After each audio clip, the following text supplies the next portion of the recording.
মাথাটাকে নিচু করে জীবনের সব গুনার ফিরিস্তিগুলো একটা একটা করে স্বীকার করে আল্লাহরে বলেন, আল্লাহ আমি পাপী, আল্লাহ আমার চেয়ে বড় পাপী এই দুনিয়াতে কেউ নাই। আমরা বলবো, আল্লাহ তুমি প্রশ্ন করার আগে তোমার একটা কথা বলি, আমারে কিছু জিজ্ঞেস করো না, আমি সব করেছি। এমন কোন পাপ নাই যে পাপ আমারে দিয়ে হয় নাই। তোমার রহমত দিয়ে তুমি জান্নাতে পাঠাবা, তোমার দয়ায় জান্নাতে যেতে চাই, আমল দিয়ে না। পারবেন বলতে? কিয়ামতের দিন আমরা বলবো, আল্লাহ আমার আমল দিয়ে জান্নাত চাই না, আমি তোমার দয়া দিয়ে জান্নাত চাই।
মিজানুর রহমান আজাদ সাহেবের আগমন পটুয়াখালীর পক্ষ থেকে, ওয়েলফেয়ার কমিশনের পক্ষ থেকে, পরিষদের পক্ষ থেকে। আজকে আমরা যে টপিকটা নিয়ে আলোচনা করব সেটা হচ্ছে, আমরা যে জীবনে বিপদে পড়ি, আমরা বিপদে পড়লে আমাদেরকে উদ্ধার করে কে? আল্লাহ ছাড়া আমাদের বাঁচানোর কেউ আছে? উদ্ধার করার কেউ আছে? রক্ষা করার কেউ আছে? এজন্য বিপদে পড়লে আমরা চাইবো কার কাছে? আমাদের যাই দরকার হোক আমরা ফরিয়াদ করব কার কাছে? নাকি মাজারে যেয়ে চাবেন? মাজারে যেয়ে চাবেন? অনেকে তো মাজারে যেয়ে কপাল ঘষে, আসে না নাই? মাজারে যেয়ে সন্তান চায়, আছে? এই এলাকায় নাই, এই এলাকার লোকদের আকীদা খালেস আমি জানি। মাজারে যে কপাল ঘষে আর সন্তান চায়। আচ্ছা, মাজারে গেলে সন্তান পাওয়া যায়? আচ্ছা, মাজারে না গেলে যদি বাচ্চা না হতো, গরু ছাগলের যে বাচ্চা হয় ওরা কোন মাজারে মানত করে বলেন? কথা কি বুঝতেছেন? এই যে প্রতি বছর গরু ছাগল ভেড়া এগুলো যে বাচ্চা দেয়, এরা কোন মাজারে যে মানত করে? এজন্য চাইতে হবে একজনের কাছে, তিনি কে? আমার প্রিয় পটুয়াখালীবাসী, মাজার জিয়ারত করা সুন্নাহ। আমরা মাজার জিয়ারত করব, আল্লাহ ওয়ালাদের কবরে যাব, আমরা সেখানে যে সালাম দিব, দোয়া করব, নিজের জন্য করব, কবরে শুয়ে থাকা মাইয়েতের জন্য করব, পুরো মুসলিম উম্মার জন্য করব। কিন্তু কবরে যিনি শুয়ে আছে ওই বাবার কাছে সন্তান চাওয়া যাবে? চাকরি চাওয়া যাবে? সফলতা চাওয়া যাবে? সফলতা দেয় কে? সবাই বলেন নাই, আওয়াজ করে বলেন, সফলতা দেওয়ার মালিক কে? এক কথাই রব্বুল আলামিন বলেন, ওয়া ইয়ামসাসকাল্লাহু বিদুররিন ফালা কাশিফা লাহু ইল্লা হু ওয়া ইয়ুরিদকা বিখাইরিন ফালা রাদ্দা লিফাদলি ইউসিবু বিহি মান ইয়াশাউ মিন ইবাদিহি ওয়া হুয়াল গফুরুর রহিম। আল্লাহু আকবার। আল্লাহ বললেন, ওয়া ইয়ামসাসকাল্লাহু বিদুররিন ফালা কাশিফা লাহু ইল্লা হু। আল্লাহ যদি তোমাকে কোনো বিপদ স্পর্শ করায়, আল্লাহ যদি তোমারে কোনো বিপদে ফেলে দেয়, ওই বিপদ থেকে উদ্ধার করার তিনি ছাড়া আর কেউ নাই। জোরে বলেন ঠিক কিনা? তিনি যদি কোনো বিপদে ফেলেন, তিনি ছাড়া বিপদ থেকে উদ্ধার করার কেউ নাই। আর তিনি যদি তোমার প্রতি কোনো অনুগ্রহ করতে চান, ওই অনুগ্রহ ঠেকিয়ে দেওয়ার ক্ষমতাও কারো নাই। আল্লাহ যদি আপনার সফলতা দিতে চায়, পৃথিবীর কোন শক্তি ওই সফলতাকে থামাতে পারে? এজন্য আল্লাহ বললেন, খবরদার, চিন্তা আর আকীদা খালিস করে নাও। ওয়া ইয়ামসাসকাল্লাহু বিদুররিন ফালা কাশিফা লাহু ইল্লা হু। আল্লাহ বিপদে ফেললে বিপদ থেকে উদ্ধার করার কেউ থাকে না। আর আল্লাহ যদি তোমার প্রতি দয়া দেখাতে চান, অনুগ্রহ করতে চান, ওই অনুগ্রহকে প্রতিরোধ করার মতো ক্ষমতা কারো নাই। তিনি তার বান্দাদের মধ্য থেকে যাকে ইচ্ছা তাকে দেন, যত ইচ্ছা তত দেন। তিনি ক্ষমাশীল, তিনি মেহেরবান। সুবহানাল্লাহ। তিনি ক্ষমাশীল, তিনি মেহেরবান। তাহলে এই আয়াত থেকে আমরা বুঝতে পারলাম, আমরা যদি বিপদে পড়ি আমাদেরকে কেউ বাঁচাতে পারে না। আমার বাবা আমারে বাঁচাতে পারে? হ্যাঁ? আমার মা আমাকে বাঁচাতে পারে? আমার বন্ধু আমারে বাঁচাতে পারে? আমার দলের কর্মী আমাকে বাঁচাতে পারে? আমার পীর সাহেব আমারে বাঁচাতে পারে? আমার পটুয়াখালীর ভাইয়েরা খেয়াল রাখবেন, বাঁচাতে পারে এক মহান সত্তা, উদ্ধার করতে পারে এক মহান সত্তা। চিৎকার করে বলুন, তিনি কে? আবার আল্লাহ বললেন, আম্মাই ইউজিবুল মুত্তাররা ইযা দাআহু ওয়া ইয়াকশিফুস সুআ ওয়া ইয়াজআলুকুম খুলাফাআল আরদ আইলাহুম মা'আল্লাহ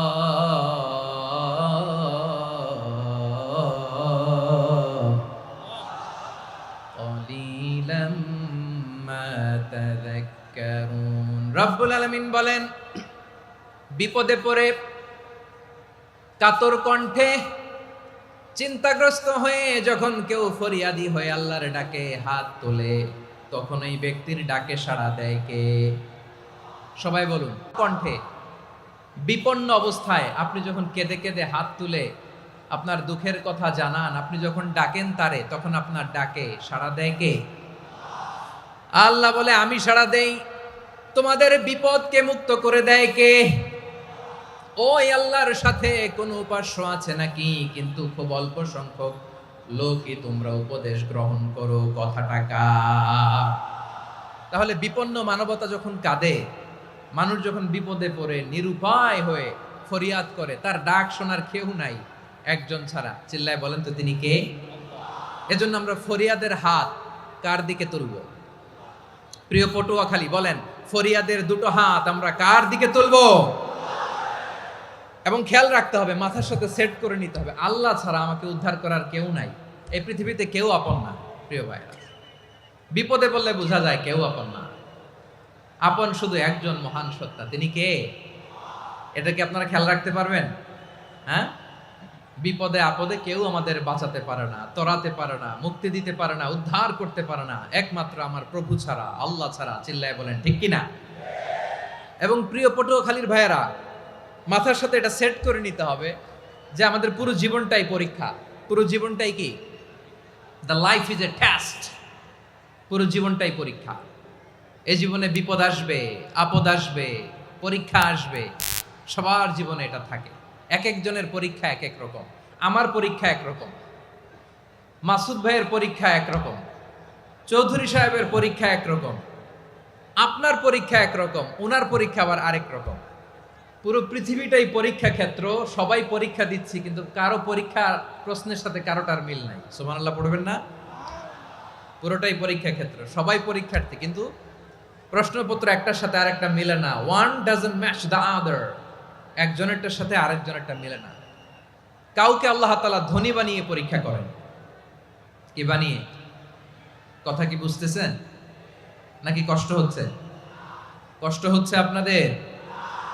কাউকে আল্লাহ ধনী বানিয়ে পরীক্ষা করেন, আবার কাউকে আল্লাহ তাআলা গরিব বানিয়ে পরীক্ষা করেন, কাউকে আল্লাহ অসুস্থ বানিয়ে পরীক্ষা করেন। কেউ দেখবেন যে দুরারোগ্য ব্যাধিতে আক্রান্ত, ডাক্তার বলেছে আর সময় নাই, দুরারোগ্য ব্যাধি, ক্যান্সার, যার নেই কোনো অ্যান্সার, তার জন্য পরীক্ষা হচ্ছে এই রোগ। আরেক লোক দেখবেন তার আবার রোগ বালাই নাই, মাশাআল্লাহ, তাকে আল্লাহ তাআলা আর্থিক দৈন্যতা, দারিদ্রতা দিয়ে পরীক্ষা করছেন। এরকম আছে না নাই? টাকা পয়সা নাই, দিন আনে দিন খায়, যা আছে তাতে চলে না, এটা তার জন্য পরীক্ষা। আবার আরেক শ্রেণীর লোক দেখবেন তাকে আল্লাহ অসুস্থতাও দেয় নাই, দারিদ্রতাও দেয় নাই, তার দাম্পত্য জীবনের সমস্যা আছে না নাই? স্ত্রী কথা শোনে না, অথবা ছেলে মেয়ে কথা শোনে না। তাহলে পরীক্ষা সবার জীবনে আছে, এক একজনের পরীক্ষাটা এক এক রকম। আল্লাহ তাআলা দেখতে চায় যে এই পরীক্ষার সময় আমরা কিরকম রেসপন্স করি, how to deal with the test, কিভাবে এই বিপদ আপদ পরীক্ষাগুলোকে আমরা হ্যান্ডেল করব, ডিল করব। এটা হচ্ছে আজকের আলোচনার বিষয়। বুঝতে পেরেছেন সবাই আমার প্রিয় ভাইয়েরা? তাহলে পরীক্ষাময় আমাদের জীবন, বিপদ আপদ পরীক্ষা, এটা মানুষের পিছু ছাড়ে না। সবার জীবনে পরীক্ষা আছে। নবীদের জীবনেও পরীক্ষা ছিল। সাহাবারা জিজ্ঞেস করেছেন, ইয়া রাসূলুল্লাহ, আইয়ুন নাসি আশাদ্দু বালাআন ফিদ দুনিয়া, এই দুনিয়ার বুকে কাদের পরীক্ষা সবচেয়ে বেশি? বিশ্বনবী বলেছেন, আল আম্বিয়া। এই পৃথিবীতে সবচেয়ে বেশি পরীক্ষা আল্লাহ তাআলা নিয়ে থাকেন নবীদের। কাদের? নবীদের। সুম্মাল আমসাল ফাল আমসাল, এরপরে নবীদের পরের স্তরে যারা, তাদের পরীক্ষা। এরপরে তাদের পরের স্তরে যারা, তাদের পরীক্ষা। সিদ্দিকিনদের, শুহাদাদের, সালিহিনদের, আল্লাহওয়ালাদের। যার ঈমান যত মজবুত, তার জীবনে পরীক্ষাও তত বেশি। চিল্লায় বলেন ঠিক কিনা? তাহলে মুমিনরা, বিশ্বাসীরা, আমরা কি পরীক্ষা বিপদ আপদে ভয় পাই? হ্যাঁ, বিপদ দেখলে ভয় লাগে আপনাদের? ভয় লাগে? হ্যাঁ, না, মুমিনরা বিপদে ভয় পায় না, তারা হতাশ হয় না, সুবহানাল্লাহ, তারা নিরাশ হয় না। বিশ্বাসীরা হাল ছেড়ে দেয় না, তারা ভরসা রাখে একজনের উপর। চিল্লায় বলতে হবে তিনি কে? কারণ মুমিন জানে the grief isn't permanent, the test isn't permanent, the struggle in our life isn't permanent. আমাদের জীবনের দুঃখ, কষ্ট, স্ট্রাগল, এগুলো পার্মানেন্ট নয়। after every difficulties there is an ease. সব কষ্টের পরেই একটা সুখ আছে না নাই? রব্বুল আলামিন বলেন, ফা ইন্না মাআল উসরি ইউসরা, ইন্না মাআল উসরি ইউসরা, ভয় পেও না, চিন্তা করো না, কষ্টের সাথেই আমি রেখে দিয়েছি স্বস্তি। সুবহানাল্লাহ বলেন। মুমিন জীবনে বিপদ যত বেশি, কষ্ট যত বেশি, তার সামনে সফলতা তার চেয়েও বেশি। ঠিক কিনা বলেন? কারণ বিশ্বাসীরা জানে রাত্রি যত গভীর হয়, সুবহে সাদিকের সময় তত আগাতে থাকে। গর্ভবতী নারীর পেটের ব্যথা যত বাড়তে থাকে, ঘরে নতুন মেহমান আগমনের সময় ঘনাতে থাকে। মুমিনদের উপর বিপদ, অত্যাচার, আপদ, পরীক্ষা যত বাড়তে থাকে, কালেমার পতাকা উড্ডয়নের সময় কাছে আসতে থাকে। বিশ্বাসীদের এগুলো হিসাব মিলানো অনেক আগে, এগুলো অনেক আগে হিসাব মিলানো। দুঃখের আধার শেষে সুখের আলো মিটি মিটি হাসে। চিল্লায় বলেন ঠিক কিনা?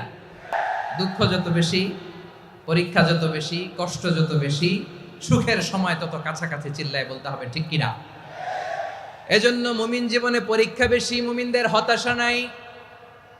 মুমিনরা নিরাশ হয় না, হতাশ হয় কাফিররা। মুমিনরা কখনো হাল ছেড়ে দেয় না, মুমিনরা ভরসা রাখে একজনের উপর, তিনি কে? তাহলে আমার প্রিয় পটুয়াখালীবাসী, বিপদ থাকবে, পরীক্ষা থাকবে, এই বিপদ থেকে আমাদেরকে উদ্ধার করবেন একজন, তিনি কে? আমরা শুধু আল্লাহর উপরই ভরসা রাখবো। রাজি আছেন তো? চাইবো একজন সত্তার কাছে, আওয়াজ করে বলুন, তিনি কে?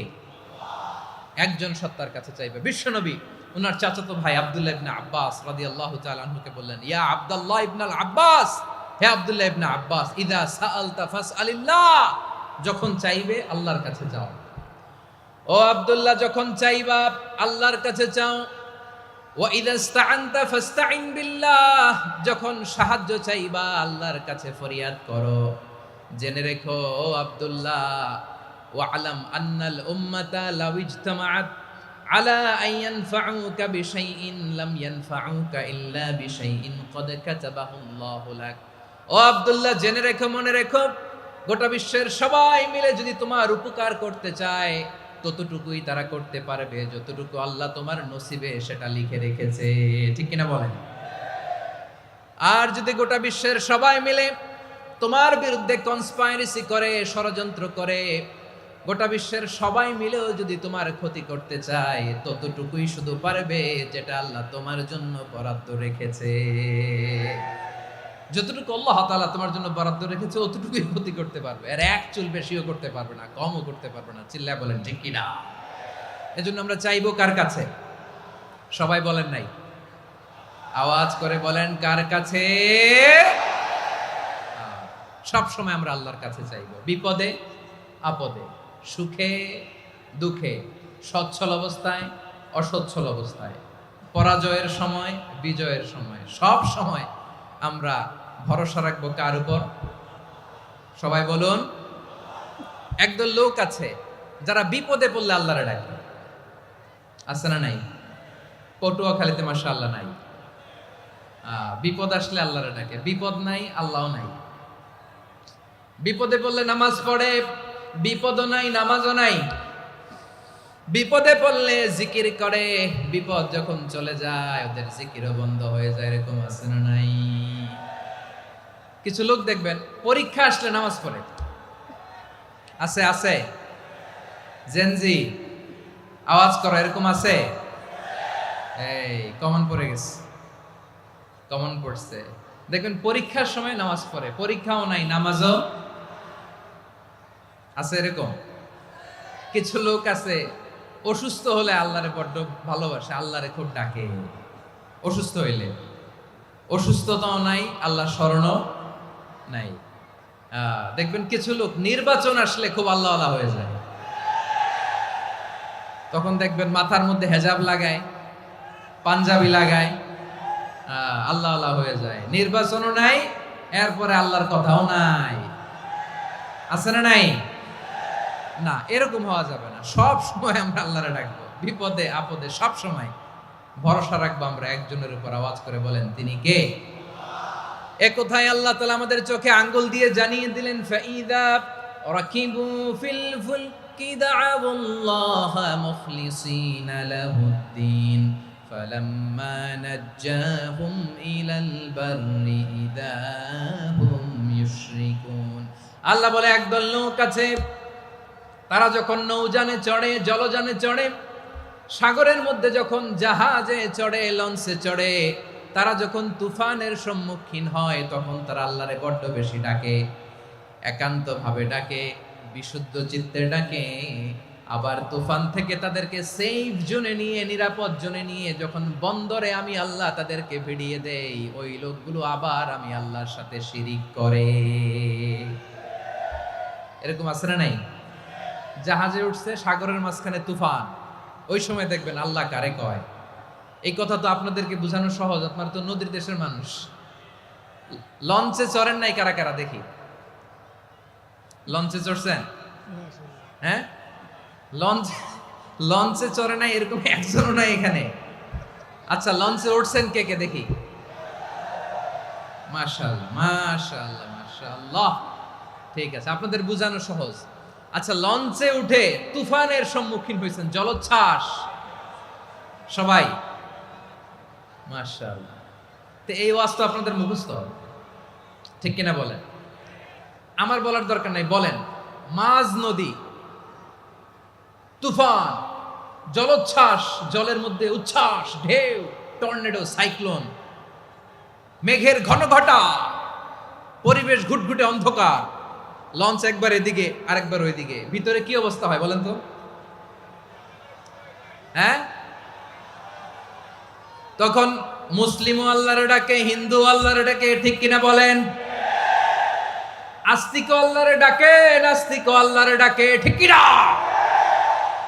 লঞ্চের ভেতর, স্টিমারের ভেতর কান্নারের রোল পড়ে যায়, চিৎকারের রোল পড়ে যায়, সবার মুখ দিয়ে শুধু একটা আওয়াজ, লা ইলাহা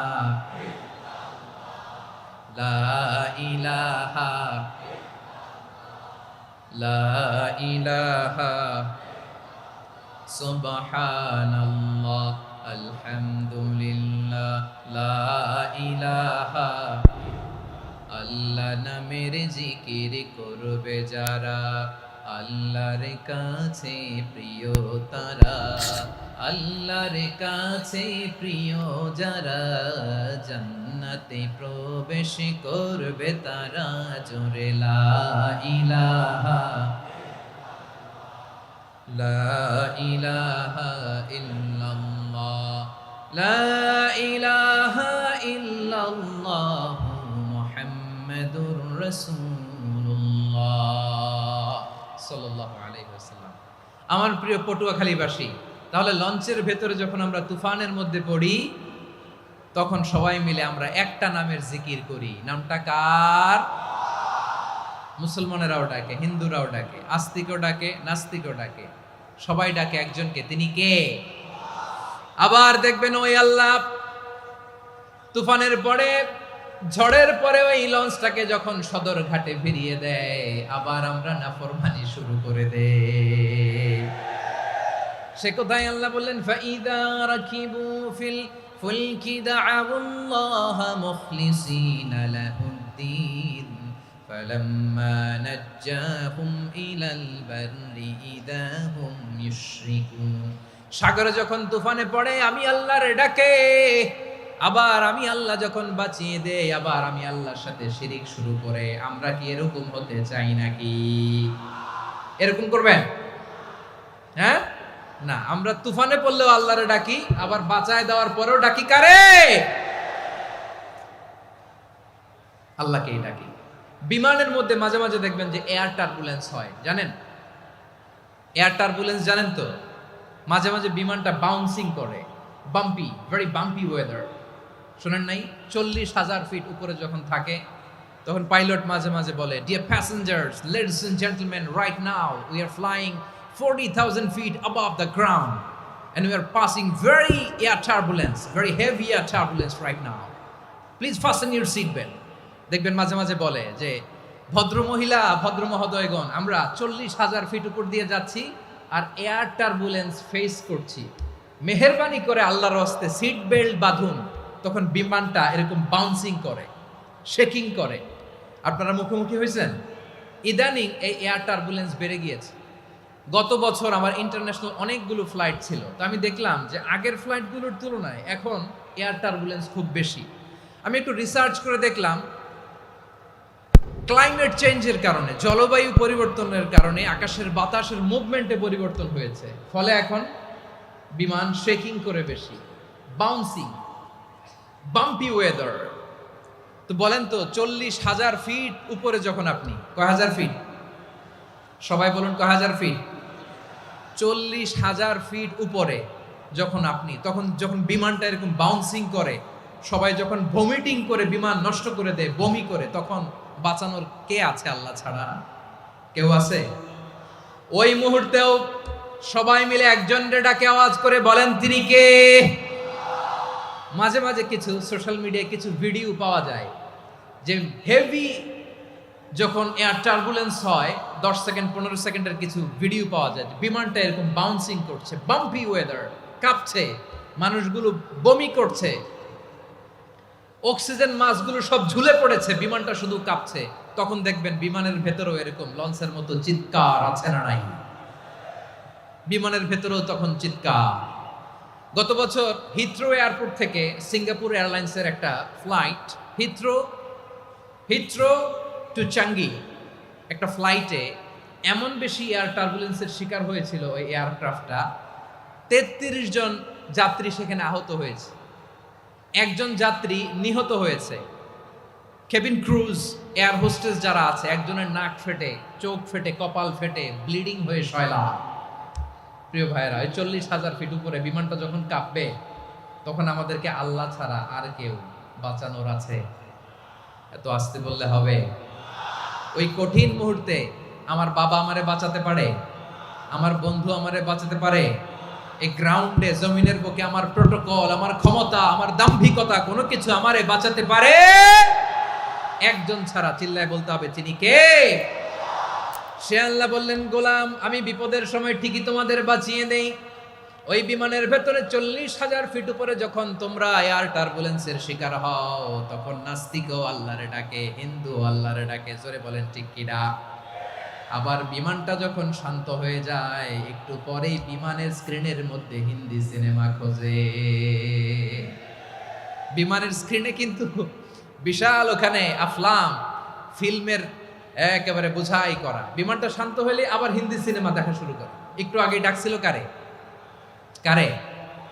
দেখবেন বাংলাদেশে আমাদের ক্রিকেটাররা যখন অন্য কোনো দেশের সাথে খেলে, অনেক সময় এমন হয় বল বাকি একটা, রান দরকার 6টা। বল বাকি কয়টা? পটুয়াখালী বুঝে নাই বোধহয়। বল বাকি কয়টা? রান দরকার।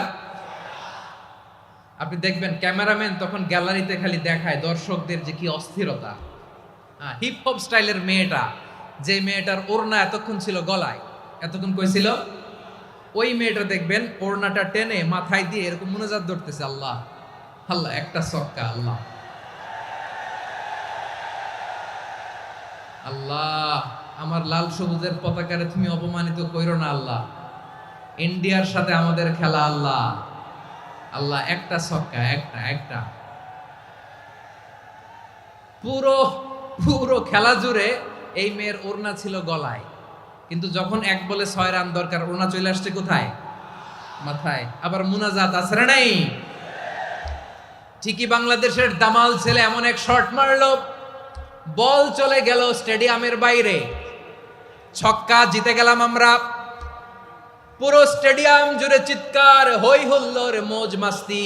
যেই মেয়েটা মাথার মধ্যে ওড়না দিয়ে এতক্ষণ সুবহানাল্লাহ সুবহানাল্লাহ বলে আল্লাহর কাছে দোয়া করেছে, ওই মেয়ে এখন আবার ওড়না ফেলে দিয়ে নাচা শুরু করে দিয়েছে। তাহলে আল্লাহর ভয়, আল্লাহর প্রতি আস্থা, বিশ্বাস, ভালোবাসা, এটা কি ক্ষণিকের জন্য? মানে আমার যখন লাগবে তখন আল্লাহরে ইউজ করবো নাকি? হ্যাঁ, বিপদে আপদে, সুখের সময় দুঃখের সময়, সচ্ছল অসচ্ছল অবস্থায় বিশ্বাসীরা ভরসা রাখে একজনের উপর। চিৎকার করে বলো, পটুয়াখালী তিনি কে? সে আল্লাহ বললেন, গোলাম মনে করো না জাহাজ থেকে সদরঘাটে ভিড়িয়ে দিলাম, তুমি নিরাপদ হয়ে গেছো। মনে করো না 40,000 ফিট থেকে সেফ ল্যান্ডিং এর পরে এয়ারপোর্টে নেমে গেলেই তুমি নিরাপদ হয়ে গেছো। ও মিয়া, বিপদ কি শুধু সাগরে আর আকাশে? ঘরের ভেতরও বিপদ আসতে পারে কি পারে না?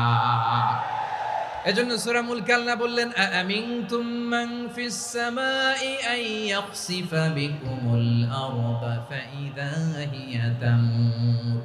তোমরা কি ভাবছো তোমরা নিরাপদ? সাগরের মধ্যে তুফান, আল্লাহ আল্লাহ ডাকলাম, সদরঘাটে যেয়ে পড়ছি, পয়সা গেছেন তো আপনি। আর পাবে আপনারে আল্লাহ? আল্লাহরে তো সাগরের মাঝখানে তো আল্লাহ আপনারে পাইছিল, আর তো পাবে না। আর পাবে আপনারে? আর আল্লাহ ধরতে পারবে আপনারে? ঘরের ভেতরও বিপদ দিয়ে আটকাতে পারে কে? 5 স্টার 7 স্টার হোটেলের ভেতরও আমাকে বিপদের মধ্যে ফেলে দিতে পারেন কে? আল্লাহ বললেন, তোমরা কি ভেবেছো তোমরা নিরাপদ? আমি চাইলে ল্যান্ডস্লাইডস, ভূমি ধস দিয়ে 1 লক্ষ 1 মুহূর্তে নিয়ে যেতে পারি। এক সুনামি দিয়ে থাপ্পড় মেরে 3 লক্ষ সাগরের ভেতরে ঢুকায় দিতে পারি। 1 সেকেন্ডও লাগে না আমার।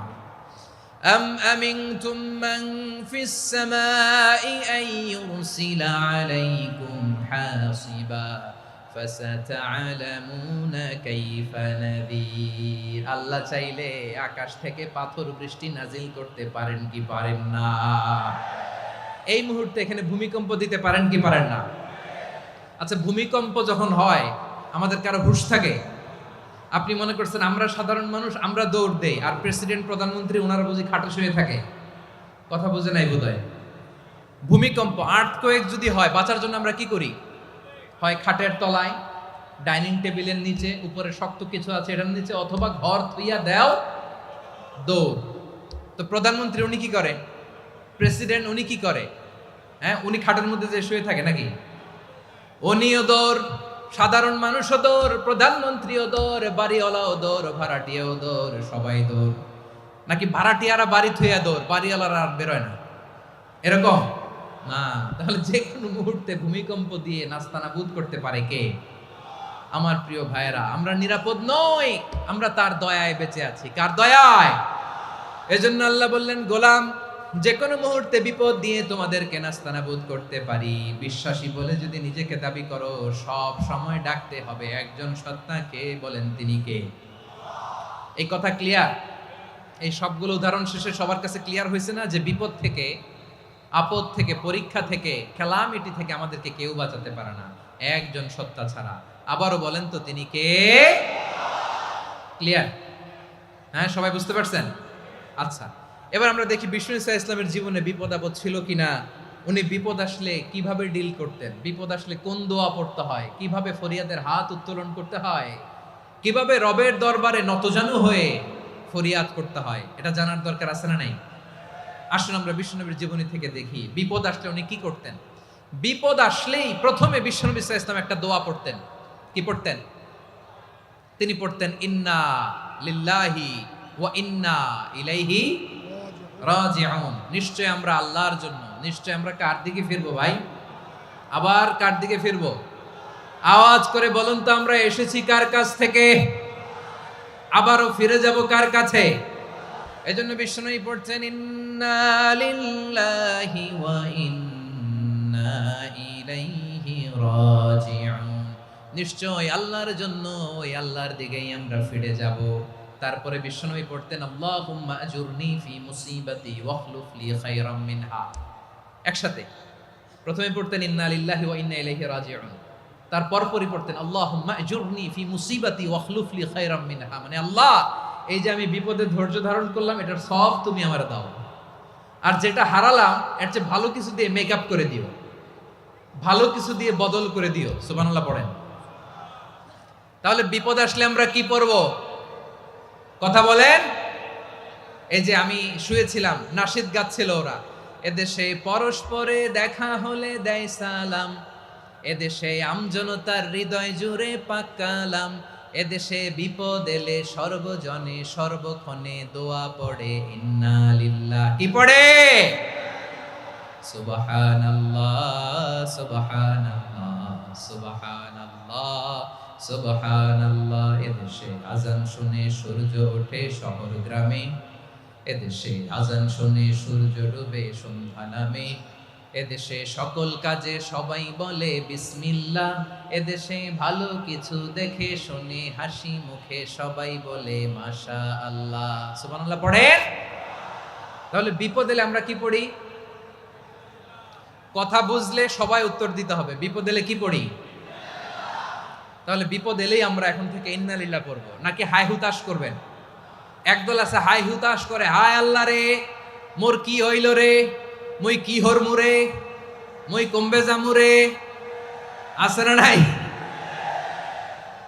এরকম বিলাপ করতে নিষেধ করেছেন বিশ্বনবী। কি করব, কই যাব, কি হবে, হায় হায়, এরকম হাহুতাশ আছে না নাই? বিশ্বাসীরা হাহুতাশ করে না, তারা ইন্না লিল্লাহ পড়ে। কি পড়ে? মনে থাকবে? আমরা পড়বো ইন্না লিল্লাহি ওয়া ইন্না ইলাইহি রাজিউন। নিশ্চয়ই আমরা আল্লাহর জন্য, আমরা আল্লাহর দিকেই ফিরে যাব। এরপর পড়বো আল্লাহুম্মা আজুরনি ফি মুসিবাতি ওয়াখলুফ লি খায়রাম মিনহা। আল্লাহ, আমি যে বিপদে ধৈর্য ধারণ করলাম এটার সওয়াব দিও, আর যা হারালাম তার চেয়ে ভালো কিছু দিয়ে বদল করে দিও। সুবহানাল্লাহ পড়েন। বিশ্বনবীর এই হাদিস শুনলেন উম্মে সালামা রাদিয়াল্লাহু তাআলা আনহা। ওনার স্বামী হলো আবু সালামা। মজার ঘটনা খেয়াল করে শুনেন আমার প্রিয় কলিজার টুকরা ভাইয়েরা, কানগুলো খরগোশের কানের মতো খাড়া করে আমার দিকে তাকান। সাইয়্যিদাতুনা উম্মে সালামা রাদিয়াল্লাহু তাআলা আনহা, ওনার স্বামীর নাম আবু সালামা। শ্রেষ্ঠ দম্পতি, শ্রেষ্ঠ ফ্যামিলি। প্রথমে হিজরত করেছিলেন হাবাসায়, পরে হিজরত করেছেন মদিনায়। উহুদ যুদ্ধের পরে ওনার স্বামী আবু সালামা ইন্তেকাল করলো, শহীদ হলো। সুবহানাল্লাহ পড়েন। যখন আবু সালামা ইন্তেকাল করলো, উম্মে সালামা রাদিয়াল্লাহু তাআলা আনহা কেঁদে কেঁদে হয়রান। আর নবীর শিখানো বাণী অনুযায়ী তিনি বারবার পড়ছিলেন ইন্না লিল্লাহ। কি পড়ছিলেন? জামু কি হরমু এগুলো বলে নেই, কি বলছে? ইন্না লিল্লাহ। যেহেতু বিশ্বনবী বলেছেন কেউ যদি বিপদের প্রথম ধাক্কায় পড়ে ইন্না লিল্লাহি ওয়া ইন্না ইলাইহি রাজিউন, আল্লাহুম্মা আজুরনি ফি মুসিবাতি ওয়া আখলুফ লি খায়রাম মিনহা, তাহলে এই বিপদে যে সে যা হারালো তার চেয়ে শ্রেষ্ঠ কিছু দিয়ে আল্লাহ তার বদল দিয়ে দিবে।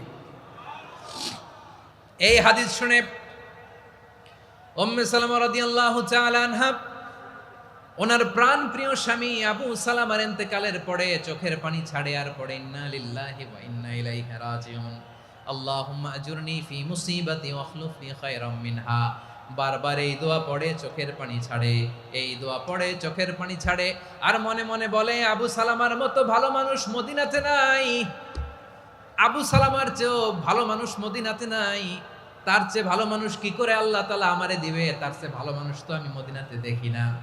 চোখের পানি দিয়ে বুক ভাসায় আর নবীর হাদিসের উপর আমল করে পড়ে ইন্না লিল্লাহি ওয়া ইন্না ইলাইহি রাজিউন, ইন্না লিল্লাহি ওয়া ইন্না ইলাইহি রাজিউন।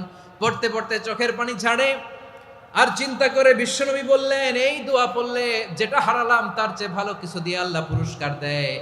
আবু সালামের চেয়ে ভালো মানুষ মদিনার মধ্যে আর কে হতে পারে? কি আজীব তামাশা, কি অবাক করা ঘটনা।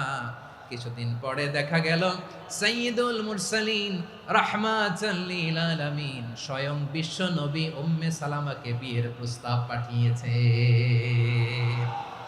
স্বয়ং বিশ্ব নবী উম্মে সালামা রাদিয়াল্লাহু তাআলা আনহাকে বিয়ের প্রস্তাব পাঠিয়েছেন। উনি রাজি হয়ে গেলেন, বিয়ে হয়ে গেল। উনি হয়ে গেলেন উম্মুল মুমিনিন, আমাদের মা, পুরো মুসলিম উম্মার মা। চিৎকার করে বলেন আল্লাহু আকবার। তাহলে আমার প্রাণপ্রিয় ভাইয়েরা, বিপদে পড়লে আমরা পড়বো ইন্না লিল্লাহি ওয়া ইন্না ইলাইহি রাজিউন, আল্লাহুম্মা আজুরনি ফি মুসিবাতি ওয়া আখলুফ লি খায়রাম মিনহা। পড়বেন? পড়বেন না? যারা যারা বিপদ আসলে এই দোয়াটা পড়বেন এখন থেকে আওয়াজ করে ইনশাআল্লাহ বলেন। যা হারাইছেন তার চেয়ে শ্রেষ্ঠ জিনিস দিয়ে বদলা দিবে কে? বিশ্বাস হয়? একটু সন্দেহ লাগে মনে হয়, একটু সন্দেহ আছে? যাদের বিশ্বাস হবে তাদের কি আল্লাহ উত্তম বদলা দিবে, ঠিক কিনা বলেন? তাহলে বিপদে পড়লেই প্রথমে আমরা এটা পড়ব। দোয়াগুলো যদি এখন মুখস্থ না হয়, এই যে রেকর্ডিং হচ্ছে, পেয়ে যাবেন, কালকেই পেয়ে যাবেন। শুনে শুনে মুখস্থ করবেন। আমার মায়েরা, আমার বোনেরা, আপনাদের জন্য 3টি মাঠের অ্যারেঞ্জমেন্ট করা হয়েছে, আমি জানি। আপনারাও এই দোয়াগুলো পড়বেন, আপনার স্বামীকে শেখাবেন, সন্তানকে শেখাবেন, আপনার পুরো পরিবারটাকে জান্নাতের টুকরো বানিয়ে দিবে কে? তাহলে বিপদ আসলে প্রথমে কি পড়তে হবে এটা জেনে গেলাম। এরপরে বিপদ আসলে নিজেকে কি করে আল্লাহর কাছে সঁপে দিতে হয় এটাও জানার দরকার আছে না নাই? বিপদে প্রথমে ইন্নালিল্লাহ পড়লাম, ধৈর্য ধারণ করলাম, বিপদ থেকে উদ্ধারের সর্বোচ্চ চেষ্টা করলাম। আমার কাজ যখন শেষ তখন আমি আমার এই বিষয়টা আল্লাহর কাছে সঁপে দিব। কার কাছে সুপর্দ করব? কার কাছে? বিপদে বললে কেমন করে নিজেকে আল্লাহর কাছে সঁপে দিতে হয় আসুন সাইয়েদনা ইব্রাহিম আলাইহিস সালামের জীবনী থেকে জানি। আল্লাহর খলিল ইব্রাহিম আলাইহিস সালাম আমাদের মতো সমাজ ব্যবস্থা পায় নাই। আমরা জন্মের পরে আমাদের কানের ভেতরে আজান দিয়েছে কে? একামত দিয়েছে কে? আমাদের বাপদাদারা আমাদের কানে আজান দিয়েছে কি? দেয় নাই। আমাদের জন্মের পরেই তো আজান, একামত, বাড়ির পাশে মসজিদ, প্রতিদিন আজান, জুমার খুতবা, প্রতি মাসে মাসে তাফসিরুল কোরআন মাহফিল, মসজিদ, মিনারা, অভাব নাই, ঠিক কিনা বলেন? আপনি যেই সুন্দর ইসলামিক এনভায়রনমেন্ট পেয়েছেন, আমাদের ইব্রাহিম খলিল উনিও কি এরকম পেয়েছিলেন? হ্যাঁ, উনি জন্মের পর পরে ওনার কানে আজান দিছে কেউ? আমার প্রিয় ভাইরা, আগা গোড়া একটা শিরকি পরিবেশ উনি জন্মগ্রহণ করেছেন। উনি ছাড়া ওই তল্লাটে একজনও আল্লাহর উপর বিশ্বাসী নাই। কল্পনা করতে পারেন? গোটা তল্লাটে, গোটা দেশে বিশ্বাসী মুমিন আল্লাহর উপর বিশ্বাস স্থাপনকারী কয়জন? সবাই বলেন কয়জন? বাকি সব মুশরিক। বাকি সব মুশরিক নিজের সাথে নিজে শক্ত বোঝাপড়া করে, অ্যানালজি করে, সেলফ কনভারসেশন করে উনি মহা সত্যের সন্ধান পেয়েছে। উনি আকাশের তারা দেখে ভাবে মনে হয় এটাই আমার খোদা, ওরা দেখে তারা নাই, মনে মনে বলে না তাইলে এটা না। আবার চাঁদ দেখে বলে চাঁদটা বড় মায়া লাগে, মনে হয় এটাই আমার রব, পরে দেখে চাঁদও নাই, কয় না এটা না। এরপরে দ্বিপ্রহরের জলজলে সূর্যটা খাঁ খাঁ করে গোটা পৃথিবীটারে রৌদ্র দিয়ে তাতিয়ে রাখে। তিনি ভাবলেন মনে হয় এটাই আমার রব, কারণ এটাই তো সবচেয়ে বড়। কিন্তু বিকেল বেলা ওই সূর্যটাও যখন চলে যায়, সাইয়েদনা ইব্রাহিম বলে না এটাও তো নাই, আমার খোদা যদি আমারে ছেড়ে চলে যায়, বিপদে পড়লে আমারে উদ্ধার করবে কে? এভাবে নিজের সাথে অ্যানালজি, সেলফ কনভারসেশন করতে করতে করতে তিনি মহা সত্যের সন্ধান পেয়েছেন। সুবহানাল্লাহ পড়েন। সব শেষে তিনি ডিসিশন নিয়ে ঘোষণা দিলেন, ইন্নী ওয়াজ্জাহাতু ওয়াজহিয়া লিল্লাযী ফাতারাস সামাওয়াতি ওয়াল আরদা হানিফান ওয়া মা আনা মিনাল মুশরিকিন। নিশ্চয় আমি এমন সত্তার দিকে মনোনিবেশ করলাম, মুখাপেক্ষী হলাম, যিনি আকাশ বানিয়েছেন, জমিন বানিয়েছেন, আমি মুশরিক নই। সুবহানাল্লাহ। পারতেন? আপনি পারতেন? কেউ নাই, লক্ষ লক্ষ মুশরিক, আপনি একা। ওনার মতো এরকম বিচক্ষণতা দিয়ে আল্লাহরে খুঁজে পাইতে পারতেন আপনি? কি নবী ছিল, আল্লাহকে খুঁজে পেয়েছে। যখন আল্লাহর ইবাদত শুরু করলো, এই কথা ছড়ায় পড়লো চারদিকে। নমরুদ সাইয়েদনা ইব্রাহিমকে ডেকে পাঠালেন। নমরুদ বলে, ইব্রাহিম তুমি নাকি মূর্তির পূজা না করে কোন নতুন রবের ইবাদত করো, কে তোমার রব? সাইয়েদনা ইব্রাহিম বললেন, রব্বি আল্লাযী ইউহয়ী ওয়া ইউমীত, আমি এমন রবের ইবাদত করি যিনি জীবন দেন, যিনি মৃত্যু দেন। নমরুদ বলে, তাই নাকি? তোমার রব জীবন দেয়, মৃত্যু দেয়, আর এটা তো আমি দেই, আমিও তো জীবন দেই, আমিও তো মৃত্যু দেই। সাইয়েদনা ইব্রাহিম বললেন, কেমন করে তুমি জীবন দাও, মৃত্যু দাও, একটু দেখাও তো। নমরুদ জেলখানা থেকে দুজন কয়েদিকে ডেকে আনলো। কয়েদি এনে অর্ডার করলো, একটাকে এখনই শিরোচ্ছেদ, হেড অফ, ডেথ পেনাল্টি, মৃত্যুদণ্ড দেয়া হলো, ফিনকি দিয়ে রক্ত বেরোলো। নমরুদ বলে, দেখো দুজনকে ধরে আনলাম, একজন কয়েদিকে দিলাম ডেথ পেনাল্টি, মৃত্যুদণ্ড, ওরে মৃত্যু দিলাম। আরেকজন যে দাঁড়িয়ে আছে, চাইলে ওরেও আমি মৃত্যুদণ্ড দিতে পারি, কিন্তু না, ওরে আমি দিব না, ওরে আমি বাঁচাইয়া দিলাম, ছেড়ে দিলাম, মানে জীবন দিলাম। দেখো ইব্রাহিম, তোমার চোখের সামনে একজনরে মৃত্যু দিলাম, আর একজনরে জীবন দিলাম। আপাত দৃষ্টিতে তাই তো, একজনরে তো জীবন দিল, আরেকজনরে মৃত্যু দিল। সাইয়েদনা ইব্রাহিম এবার বিপাকে পড়ে গেলেন। কিন্তু এক একজন নবীকে আল্লাহ এমন উইজডম, বিচক্ষণতা দিয়ে এই জমিনে পাঠিয়েছেন। মুহূর্তের মধ্যে আল্লাহর খলিল ইব্রাহিম বললেন, فإن الله يأتي بالشمس من المشرق فأت بها من المغرب فبهت الذي كفر। আল্লাহর খলিল ইব্রাহিম বললেন, নমরুদ বুঝলাম তুমি জীবন দাও, মৃত্যু দাও, দেখলাম, কিন্তু আমার রব, আমার আল্লাহ প্রতিদিন সকালবেলা উষা লগ্নে ওই পূর্ব দিগন্ত থেকে সূর্যটাকে উদিত করেন, সাঁঝের বেলা, বিকেল বেলা, কুথুরি লগ্নে, সন্ধ্যা বেলা ওই দ্বিপ্রহরের জল জলে সূর্যটাকে পশ্চিম দিগন্তে ডুবিয়ে দেন। মানে সকালবেলা পূর্ব দিক থেকে উদিত করা সূর্যটাকে পশ্চিম দিকে বিকেলে তিনি ডুবিয়ে দেন। তুমি যদি পারো ওই সূর্যটাকে পশ্চিম দিক থেকে উদিত করে পূর্ব দিকে ডুবিয়ে দাও। সুবহানাল্লাহ পড়বেন না? দেখেন, ইনস্ট্যান্ট ইন্টেলেক্ট, মুহূর্তে বিচক্ষণতা, উইজডম কাকে বলে? নমরুদ পারবে? নমরুদের বাপ পারবে?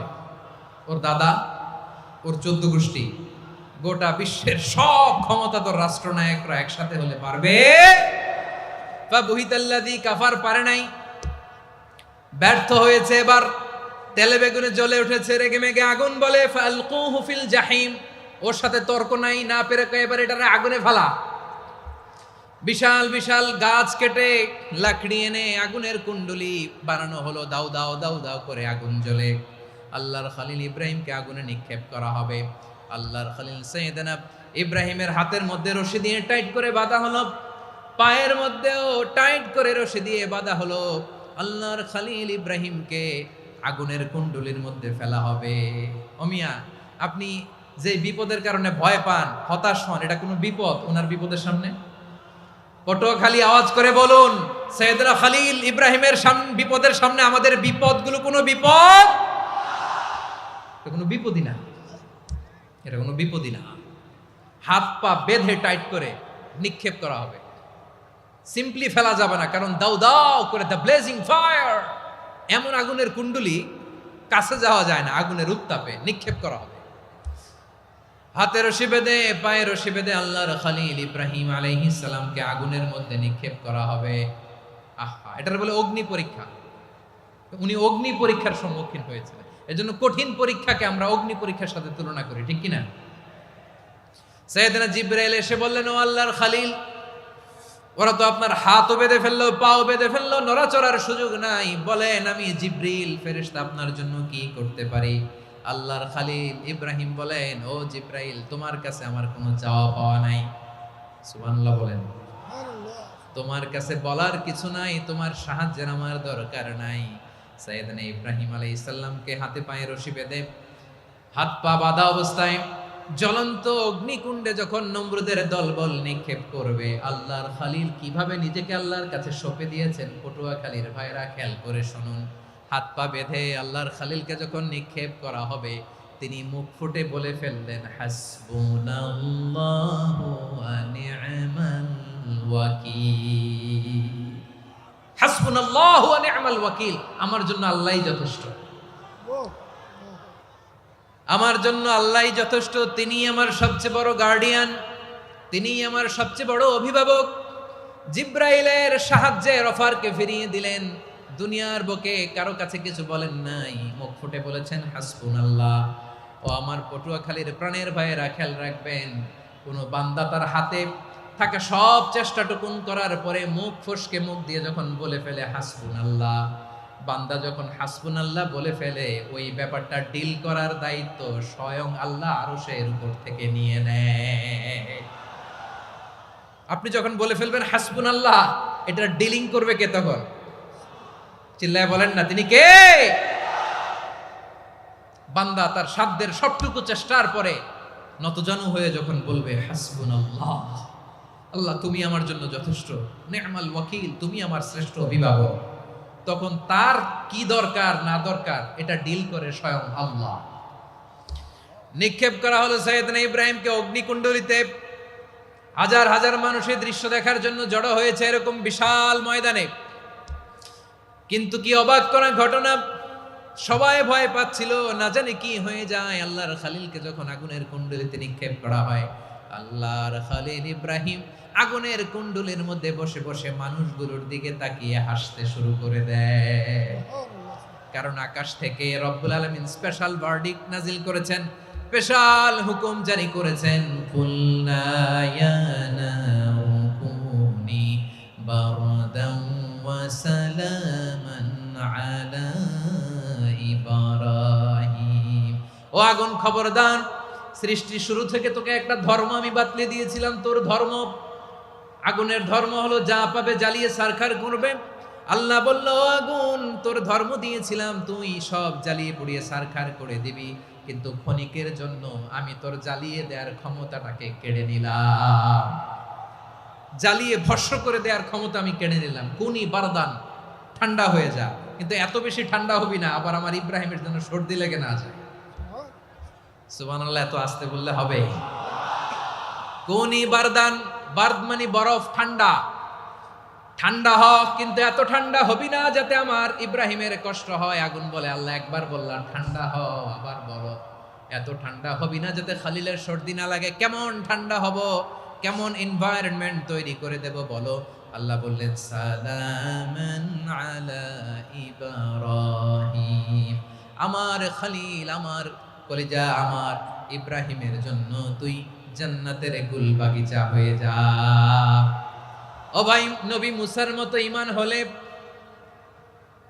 রাস্তা হবে সাগর জলে, নবী ইউসুফের মতো ঈমান হলে একে একে দরজা খোলে। নবী ইব্রাহিমের মতন ঈমান যদি আজও থাকে বিদ্যমান, অগ্নিকুণ্ডে দেখতে পাবে খুবসুরত এক ফুল ভাগা। কুলনা ইয়া নারু কুনি বারদান ওয়া সালামান আলা ইব্রাহিম। বান্দা যখন মুখ দিয়ে বলে হাসবুনাল্লাহ, আমার আল্লাহ আমার জন্য যথেষ্ট, এই বলে যখন নিজেকে সঁপে দেয়, তার কি লাগবে ওই দায়িত্ব স্বয়ং নিয়ে নেয় কে? সবাই বলেন স্বয়ং নিয়ে নেয় কে? তাহলে আমার প্রিয় ভাইরা, বিপদের শুরুতেই আমরা বলবো ইন্না লিল্লাহ। শুরুতে কি বলবো? এরপরে যেই বাক্যটা পড়ে নিজের পরিস্থিতিকে আল্লাহর দরবারে সঁপে দিব, সেটা হচ্ছে হাসবুনাল্লাহ। সেটা কি? বিষ্ণু বলেন লা ইয়াজালু লিসানুকা রাতাবান মিন যিকরিল্লাহ। সব সময় আল্লাহর স্মরণ দিয়ে, জিকির দিয়ে জিহ্বাটারে সিক্ত রাখো। আর শয়তানু জাসিমুন আলা কলবি ইবনে আদম, শয়তান বনি আদমের কলবে খামচি মেরে বসে থাকে। ফাইদা যাকারাল্লাহ খানাসা, মানুষ যখন আল্লাহর স্মরণ করে জিকির করে, শয়তান দৌড়ে পালায়। ওয়া ইদা গাফালা ওয়াসওয়াসা, যখনই বনি আদম গাফেল হয়, তখনই শয়তান তার হৃদয়ে ওয়াসওয়াসা দেয়।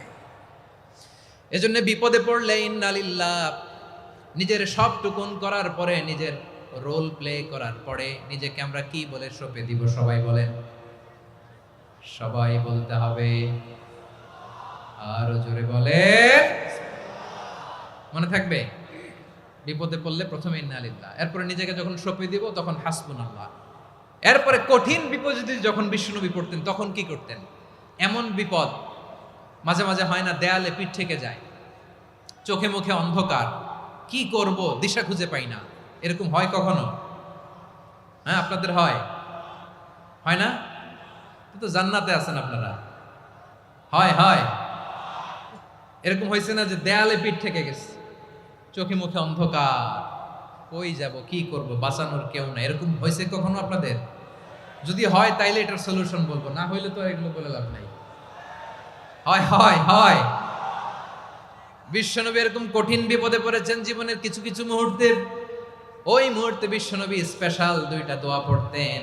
এই দোয়াগুলো আপনাদেরকে জানিয়ে দেয়। বিশ্বনবী বলেন, কঠিনতম বিপদে যখন পড়বা, দেয়ালে পিঠ থেকে যায়, চোখে মুখে অন্ধকার, বাঁচার কোনো উপায় নাই, তখন পড়বা লা ইলাহা ইল্লা আনতা সুবহানাকা ইন্নী কুনতু মিনাজ জালিমিন।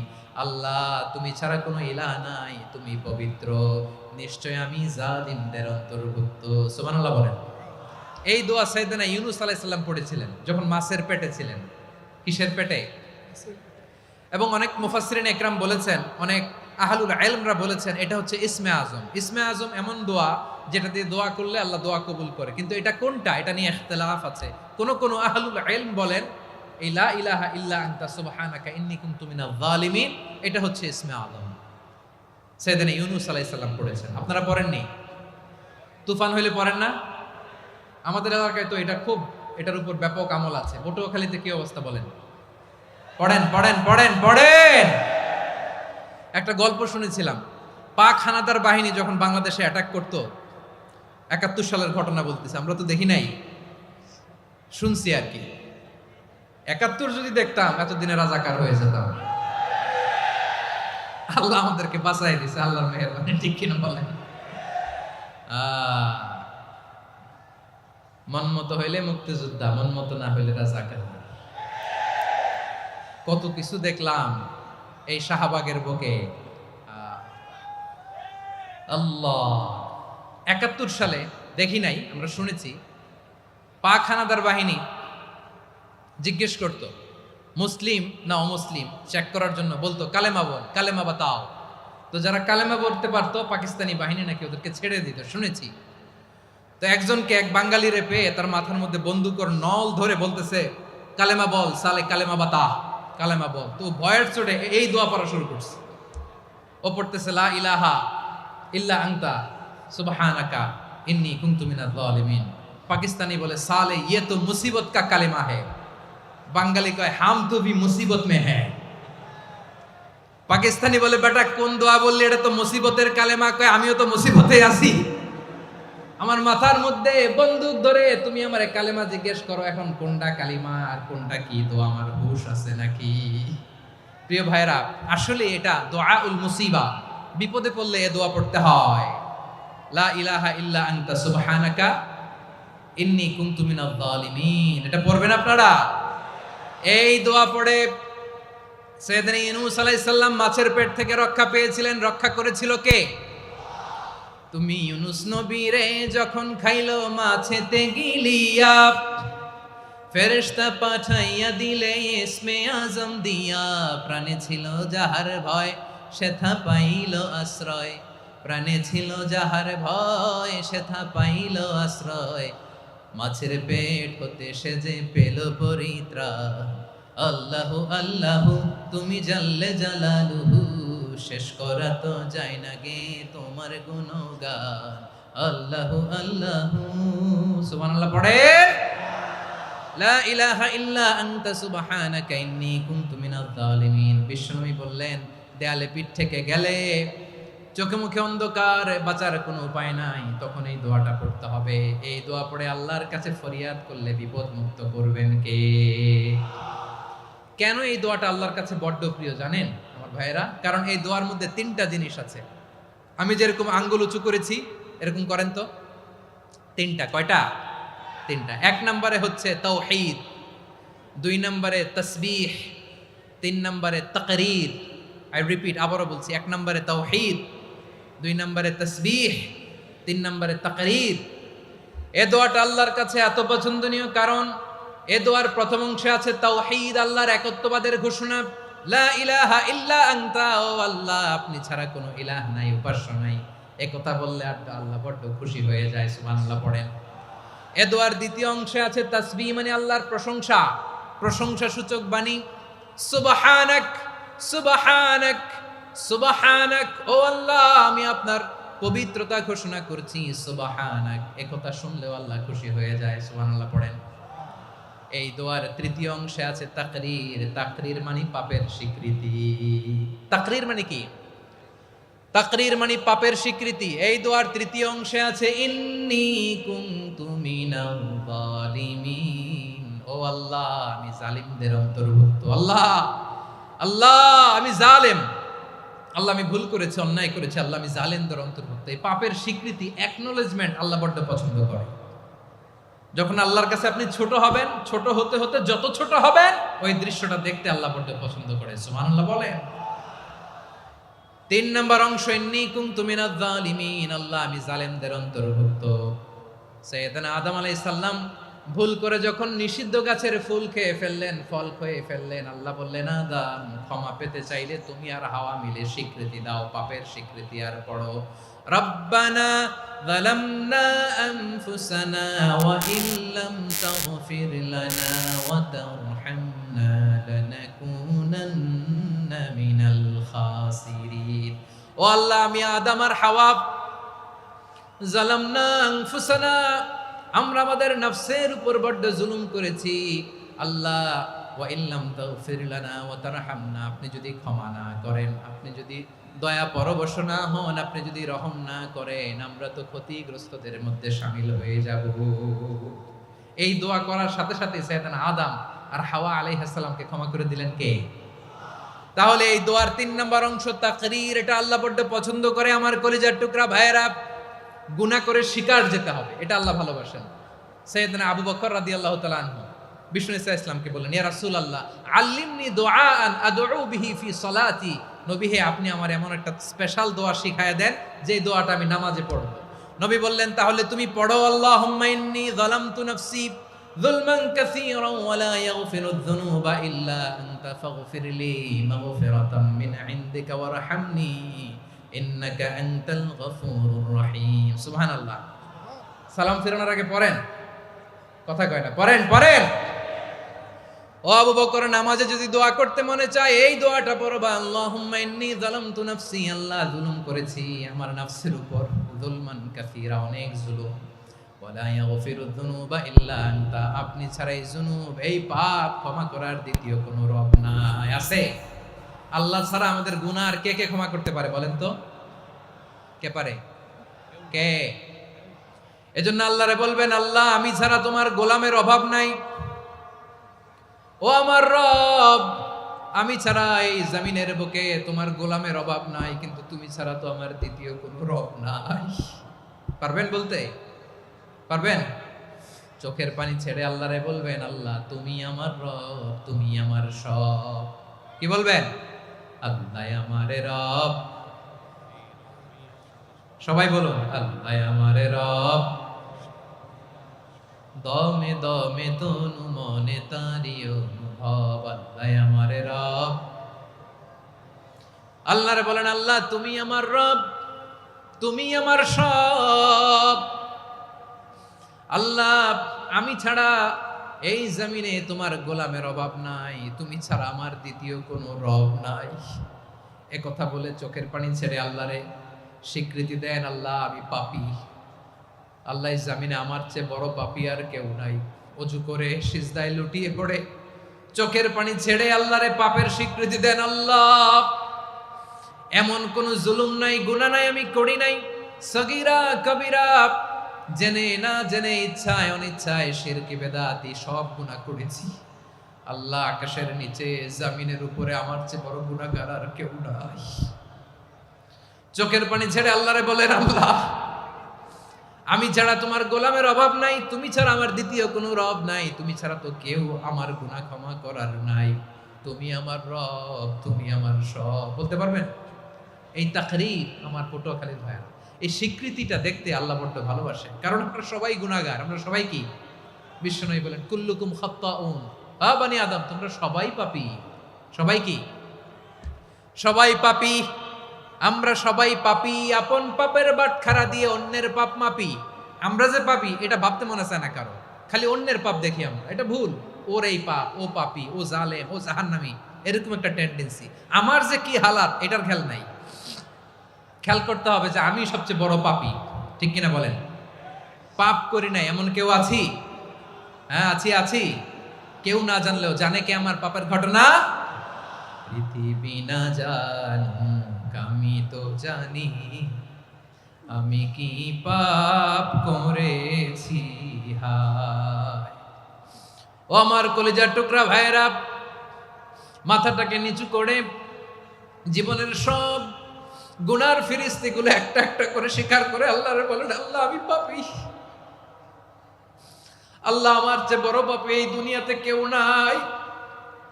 আকাশের নিচে জমিনের উপরে আমার চেয়ে বড় পাপী কেউ নাই। একটা একটা করে আল্লাহ স্বীকার করি আমি পাপী। সব পাপের স্বীকৃতি দিলাম। পৃথিবী না জানুক আমি তো জানি, আমি কি পাপ করেছি হায়। আমার পাপের করলে বিচার, বাঁচার আমার নাই উপায়।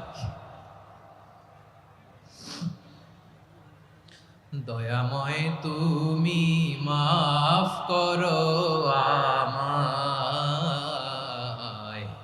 মাফ করো আমায়। আল্লাহ তাআলা যদি দয়া করে আমাদেরকে মাফ না করে, আমাদের বাঁচার কোনো উপায় নাই। আপনি কি ভেবেছেন আপনার নামাজ দিয়ে আপনি জান্নাতে যাবেন? আপনি তাহাজ্জুদ গুজার, সেজদা দিতে দিতে কপালে দাগ ফেলেছেন, এটা আপনারা জান্নাতে নেবে না। আপনি এলাকার সবচেয়ে বড় হাতেম তাই দানশীল, এই দানের ভরসায় বসে আছেন, কশিন কালো না। আমাদের নামাজ, আমাদের রোজা, আমাদের ইবাদত, এগুলোকে মিজানের পাল্লায় উঠালে কোনো ওজনই হবে না। তবে আমাদের একটা কৌশল জানা আছে, আমরা আল্লাহর রহমতের ভিখারি। আমরা সেদিন আগেই গুনার স্বীকৃতি দিয়ে দেব। আমরা বলবো, আল্লাহ তুমি প্রশ্ন করার আগে তোমার একটা কথা বলি, আমারে কিছু জিজ্ঞেস করো না, আমি সব করেছি। এমন কোন পাপ নাই যে পাপ আমারে দিয়ে হয় নাই। তোমার রহমত দিয়ে তুমি জান্নাতে পাঠাবা, তোমার দয়ায় জান্নাতে যেতে চাই, আমল দিয়ে না। পারবেন বলতে?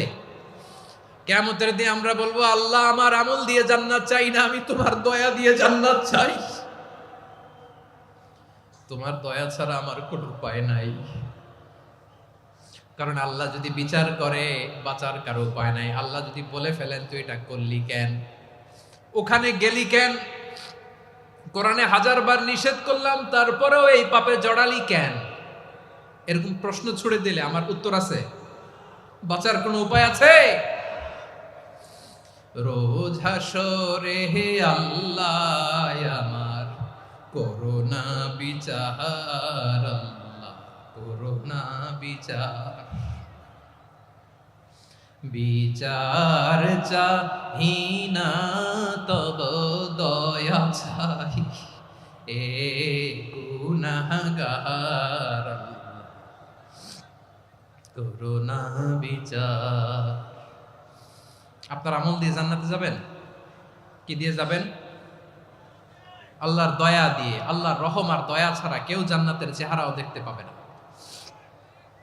আমার প্রিয় ভাইয়েরা, এই দোয়া আল্লাহর কাছে পছন্দনীয় হওয়ার কারণ তিনটা। দোয়ার প্রথম অংশে আছে তাওহীদ, আল্লাহর একত্ববাদের ঘোষণা। এই দোয়ার দ্বিতীয় অংশ আছে তাসবিহ, আল্লাহর প্রশংসা সূচক বাণী। এই দোয়ার 3 নাম্বার অংশ পাপের স্বীকৃতি। তাহলে আমরা সবাই গুনাহগার। আমরা আল্লাহর কাছে পাপের স্বীকৃতি দিয়ে বলবো, ও আল্লাহ, ইন্নী কুনতু মিনাজ জালিমিন। আমরা জুলুম করেছি, পাপ করেছি, অন্যায় করেছি, আল্লাহ বুঝতে পারি নাই। শয়তানের ওয়াসওয়াসায় পড়ে, বন্ধুর পাল্লায় পড়ে, নফসের খায়েশ মিটাতে যে আল্লাহ করে ফেলেছি। তুমি গুনাহ না মাফ না করলে আমাদের গুনাহ মাফ করার দ্বিতীয় কেউ নাই। ঠিক কিনা বলেন? এভাবে অনুতপ্ত হয়ে যদি আল্লাহর কাছে দোয়া করেন, দেয়ালে পিঠ থেকে গেছে, কোনো রাস্তা নাই বের হওয়ার, ওই মুহূর্তেও আপনাকে বিপদ থেকে উদ্ধার করবে কে? বিশ্বনবী চরম বিপদে পড়লে 2টা দোয়া পড়তেন। প্রথম হলো এটা, লা ইলাহা ইল্লা আনতা সুবহানাকা ইন্নী কুনতু মিনাল জালিমিন। এই দোয়াটা আমরা বেশি বেশি পড়ব প্রিয় ভাইরা। রাজি আছেন? সবাই আওয়াজ করে পড়ুন ইনশাআল্লাহ। আমার প্রিয় ভাইয়েরা, বিপদে পড়লে বিশ্বনবী আরো একটা দোয়া পড়তেন, লা ইলাহা ইল্লাল্লাহুল আযীমুল হালিম, লা ইলাহা ইল্লাল্লাহু রাব্বুল আরশিল আযীম, লা ইলাহা ইল্লাল্লাহু রাব্বুস সামাওয়াতি ওয়াল আরদি ওয়া রাব্বুল আরশিল কারীম। এই যে বললাম, রেকর্ড হয়ে গেছে। এখন তো আর ইনস্ট্যান্ট মুখস্থ না হলো, পরে মুখস্থ করে নেবেন। আল্লাহ ছাড়া কোনো উপাস্য নাই, তিনি সুমহান, মহা সহিষ্ণু। আল্লাহ ছাড়া কোনো উপাস্য নাই, তিনি সুমহান, আরশের অধিপতি। আল্লাহ ছাড়া কোনো উপাস্য নাই, তিনি আকাশের মালিক, জমিনের মালিক, তিনি সুবিশাল আরশের অধিপতি। সুবহানাল্লাহ পড়েন। এই দোয়াটা কেউ যদি পড়ে যদি এর ওসিলা করে দোয়া করে, তাকে বিপদ থেকে মুক্তি দেয় কে? মনে থাকবে আপনাদের? তাহলে বিপদের প্রথম ধাক্কায় কি যেন পড়তে হয়? ইন্না লিল্লাহ। তারপরে কি বলে আল্লাহর কাছে নিজেকে সঁপে দিতে হয়? দেয়ালে পিঠ থেকে গেলে লা ইলাহা ইল্লা আনতা সুবহানাকা ইন্নী কুনতু মিনাজ জালিমিন। 2 নাম্বার হচ্ছে লা ইলাহা ইল্লাল্লাহুল আযীমুল হালিম, লা ইলাহা ইল্লাল্লাহু রাব্বুল আরশিল আযীম, লা ইলাহা ইল্লাল্লাহু রাব্বুস সামাওয়াতি ওয়াল আরদি ওয়া রাব্বুল আরশিল কারীম। মনে থাকবে? ইনশাআল্লাহ বলেন সবাই, আওয়াজ করে সবাই ইনশাআল্লাহ। অনেক সময় এমন হয়, হঠাৎ বিপদের সম্মুখীন হই আমরা, রেডি হয়ে বের হয়েছে অফিসে, হঠাৎ অ্যাক্সিডেন্টে পড়ে যাই, হঠাৎ পেটের ব্যথায় অজ্ঞান। এরকম হয় না? আপনাদের হয় না? বিষ্ণু ইসলাম বলেন, আকস্মিক দুর্ঘটনার বিপদ থেকে যদি কেউ বাঁচতে চায়, সকাল সন্ধ্যা যেন প্রত্যেকে এই দোয়াটা পড়ে। সকালে যদি 3 বার পড়ে, সন্ধ্যা পর্যন্ত হঠাৎ বিপদ থেকে সে রক্ষা পাবে। To be protected from sudden calamity, sudden disaster, sudden calamity. হঠাৎ বিপদ, হঠাৎ ভয়ঙ্কর কোন আকস্মিক বিপদ থেকে আল্লাহ বাঁচায় দিবে। সকালে পড়লে সন্ধ্যা পর্যন্ত প্রোটেক্টেড, সন্ধ্যাবেলায় যদি 3 বার পরে সকাল পর্যন্ত প্রোটেক্টেড। সুবহানাল্লাহ পড়ে। দোয়াটা কি? দোয়াটা হচ্ছে বিসমিল্লাহিল্লাযী লা ইয়াদুররু মা ইসমিহি শাইউন ফিল আরদি ওয়ালা ফিস সামাই ওয়া হুয়াস সামিউল আলিম। ছোট না? অনেক ছোট, মুখস্থ করবেন। বিসমিল্লাহিল্লাযী লা ইয়াদুররু মা ইসমিহি শাইউন ফিল আরদি ওয়ালা ফিস সামা। ওই আল্লাহর নাম নিচ্ছি, যে আল্লাহর নামের বরকতে আকাশ জমিনের কোনো কিছু কারো কোনো ক্ষতি সাধন করতে পারে না। তিনি সর্বশ্রোতা, সর্বজ্ঞ। সুবহানাল্লাহ পড়েন।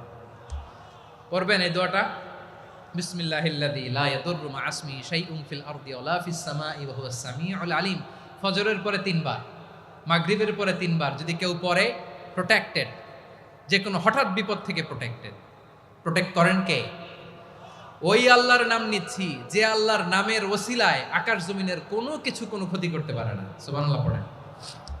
আচ্ছা, এবার আমাদের জীবনে দুশ্চিন্তা আছে না নাই বলেন? Tension, hyper tension, anxiety, depression, চিন্তা টেনশন নাই এরকম কে কে আছে দেখি, হাত তোলেন। ওই যে হাত তুলছে এক আল্লাহর ওলি, ওই যে টেনশন নাই তোমার, মাশাআল্লাহ। ও না বুঝে তুলছে, জোকের চোটে, জোশের ঠেলায় ধাক্কায় তুলে ফেলছে। সবার জীবনে টেনশন আছে না নাই?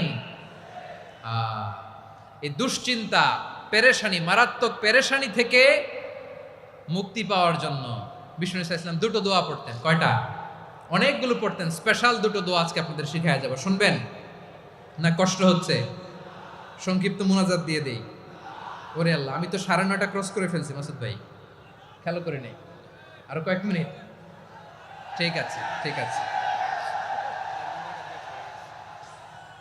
পেরেশানিতে পড়লে, টেনশনে পড়লে এই দোয়াটা, প্রিয় ভাইরা, বিষ্ণু ইসলাম যখন খুব বিপদে পড়তেন, দুশ্চিন্তা ওনাকে ঘিরে ধরতো, উনি পড়তেন ইয়া হাইয়ু ইয়া কাইয়ুম বিরহমাতিকা আস্তাগীথ, ইয়া হাইয়ু ইয়া কাইয়ুম বিরহমাতিকা আস্তাগীথ, ইয়া হাইয়ু ইয়া কাইয়ুম, হে শাশ্বত অবিনশ্বর, হে চিরঞ্জীব, বিরহমাতিকা আস্তাগীথ, তোমার রহমতের উসিলায় তোমার কাছে ফরিয়াদ করি, এটা পড়তেন।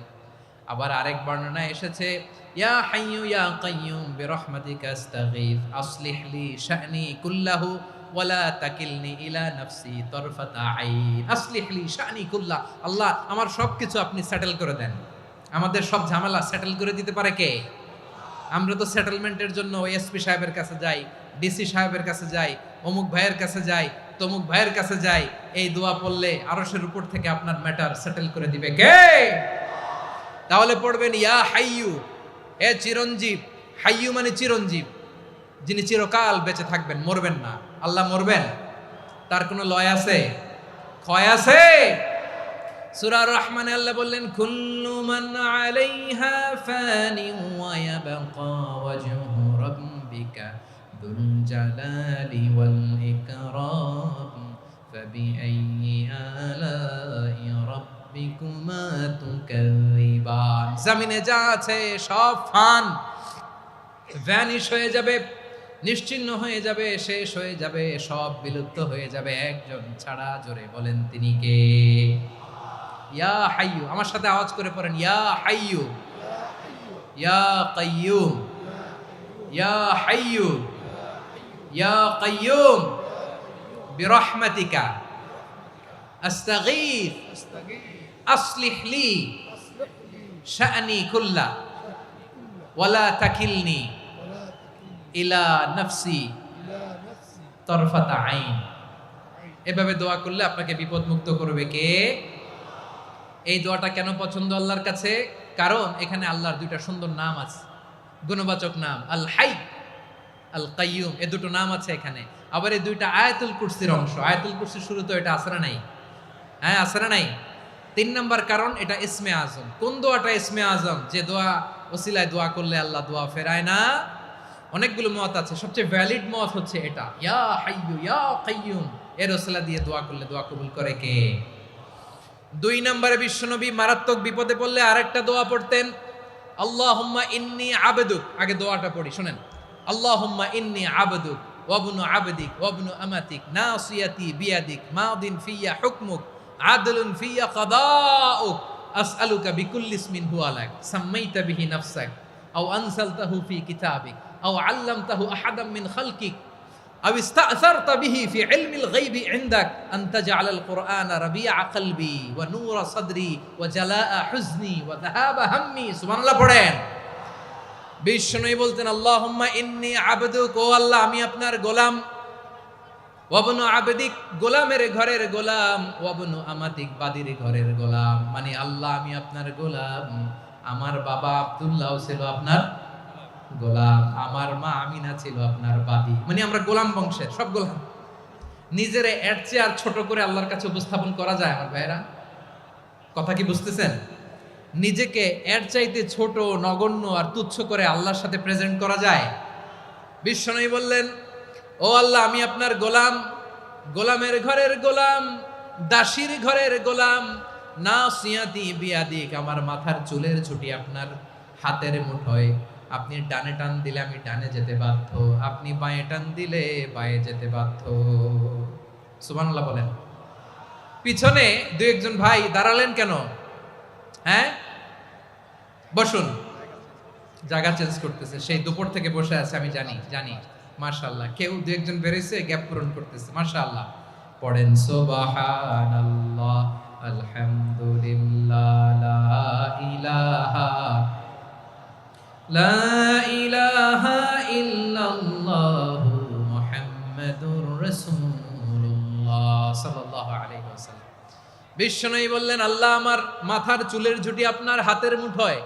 আচ্ছা, এইভাবে কাকে ধরা হয়? যে খুব ছোট, ঠিক কি না? নিজেকে কত ছোট করলেন বিশ্বনবী। ও আল্লাহ, আমার মাথার চুলের ঝুঁটি আপনার হাতের মুঠোয়, আপনি ডানে টানলে আমি ডানে যাব, বাঁয়ে টানলে বাঁয়ে যাব। আল্লাহ, আসআলুকা বিকুল্লি ইসমিন হুয়া লাক, নাসিয়াতি বিয়াদিক, মাদিন ফিয়া হুকমুক, আপনার নির্দেশ আমার উপর কার্যকর হবেই হবে। আদলুন ফিয়া কাদাউক, আপনার ফয়সালা, যেই ফয়সালাই আপনি আমার জন্য করেন এটাই ইনসাফ। সুবহানাল্লাহ বলেন। আমরা আল্লাহর ফয়সালায় সন্তুষ্ট হতে চাই না। কত কমপ্লেইন, আল্লাহ তুমি এটা দিলা না, ওইটা পাইলাম না, ওইটা হইল না রে, এরকম অভিযোগ, কমপ্লেইন আমাদের আছে না নাই? আর বিশ্বনবী বলতেন, আদলুন ফিয়া কাদাউক, আল্লাহ আমার জন্য তোমার যেটা ফয়সালা এটাই সবচেয়ে শ্রেষ্ঠ ইনসাফ, এর চেয়ে ইনসাফ আর হতে পারে? এভাবে কায়মান বাক্যে আল্লাহর কাছে বিশ্বনবী দোয়া করতেন। এরপরে বিশ্বনবী বললেন, আল্লাহ তোমার যত নাম আছে সব নামের ওসিলায় দোয়া করি, যে নাম তুমি আমাদেরকে জানিয়েছো, যে নাম তুমি আমাদেরকে জানাও নাই, যে নাম তুমি কোরআনে নাজিল করেছো, যে নাম নাজিল করো নাই, যে নাম শুধু নবীদেরকে জানিয়েছো। আর আল্লাহর এমন কিছু চমৎকার চমৎকার সুন্দর সুন্দর নাম আছে, এই নামগুলো রব্বুল আলামিন কাউকে জানাবে না। সুবহানাল্লাহ বলেন। আমরা তো 99 নাম জানি, 100 নাম জানি আল্লাহ, কিন্তু আল্লাহর এমনও কিছু নাম আছে যেগুলো আল্লাহ বিশ্বনবীরও জানায় নাই। এগুলো আল্লাহ ইলমুল গায়বে রেখে দিয়েছেন। দোয়ার সময় বলবেন, আল্লাহ তোমার যেই নামগুলো জানি, যেগুলো জানি না, যেগুলো কোরআনে আছে, যেগুলো নাই, যেগুলো নবীরে খাস ভাবে জানাইছো ওগুলোর উসিলায়, যেগুলো কোনোদিন জানাবাও না, তোমার ওই নামের উসিলাও তোমার কাছে চাই। আল্লাহ কোরআনকে আমার হৃদয়ের বসন্ত বানাও, আমার বক্ষের জ্যোতি বানাও, আমার চিন্তা দুশ্চিন্তা তুমি দূর করে দাও। বিশ্বনবী বললেন, এই কালিমাগুলো, এই বাক্যগুলো পড়ে যদি কেউ আল্লাহর কাছে ফরিয়াদ করে, তার হৃদয় থেকে দুশ্চিন্তা কাটিয়ে দিবে কে? পড়বেন, এই দোয়াগুলো পড়বেন। আচ্ছা, সব শেষে বলি, ঋণের বোঝায় যারা জর্জরিত, বিষ্ণু ইসলাম চমৎকার একটা দোয়া শিখিয়েছেন। আমাদের অনেকে ঋণের বোঝায় জর্জরিত, আছে না নাই? এদিকে কেউ আছেন? থাকলে হাত তোলার দরকার নেই, থাকলে এই দোয়াটা পড়বেন। এক সাহাবীর নাম আবু উমামা, নামাজের ওয়াক্ত ছাড়া উনি মসজিদে যেয়ে বসে আছে। বিশ্বনবী বললেন, কি রে আবু উমামা, নামাজের তো ওয়াক্ত হয় নাই, মসজিদে কি? সাহাবী বলে, হুমুমুন লাজিমাতনি ওয়া দুয়ুন, নবী গো, ঋণের বোঝায় এমন টেনশনে আছি, ঘরে থাকতে পারলাম না, মসজিদে চলে আসছে। বিশ্বনবী বলেন, আমি কি তোমার এমন একটা দোয়া শিখাবো যেটা পড়লে আল্লাহ তাআলা তোমার ঋণের বোঝা হালকা করে দিবে? আবু উমামা বললেন, ইয়া রাসূলুল্লাহ, অবশ্যই শিখাবেন। বিশ্বনবী বললেন, তাহলে তুমি পড়বা, আল্লাহুম্মা ইন্নী আউযু বিকা মিনাল হাম্মি ওয়াল হাযান ওয়া আউযু বিকা মিনাল জুবনি ওয়াল বুখল ওয়া আউযু বিকা মিন গালাবাতিদ দাইনি ওয়া কাহরির রিজাল। ও আল্লাহ, তোমার কাছ থেকে দুশ্চিন্তা থেকে পানাহ চাই, কৃপণতা, ভীরুতা, অলসতা, কার্পণ্যতা, এই সব কিছু থেকে, মানুষের কঠোরতা, আমার উপর মানুষের আধিপত্য এবং ঋণের বোঝা থেকে পানাহ চাই। এই দোয়াটা যখন বিশ্বনবী শিখাই দিলেন, আবু উমামা বারবার এই দোয়া পড়ে, আল্লাহুম্মা ইন্নী আউযু বিকা মিনাল হাম্মি ওয়াল হাযান ওয়া আউযু বিকা মিনাল আজজি ওয়াল কাসাল ওয়া আউযু বিকা মিনাল জুবনি ওয়াল বুখল ওয়া আউযু বিকা মিন গালাবাতিদ দাইনি ওয়া কাহরির রিজাল। আবু উমামা বলে, এই দোয়া আমি পড়তে লাগলাম। কিছুদিন পরে দেখা গেল বিশ্বনবীর শেখানো এই দোয়ার বদৌলতে আল্লাহ তাআলা আমার সব ঋণ পরিশোধের ব্যবস্থা করে দিয়েছেন। পড়বেন।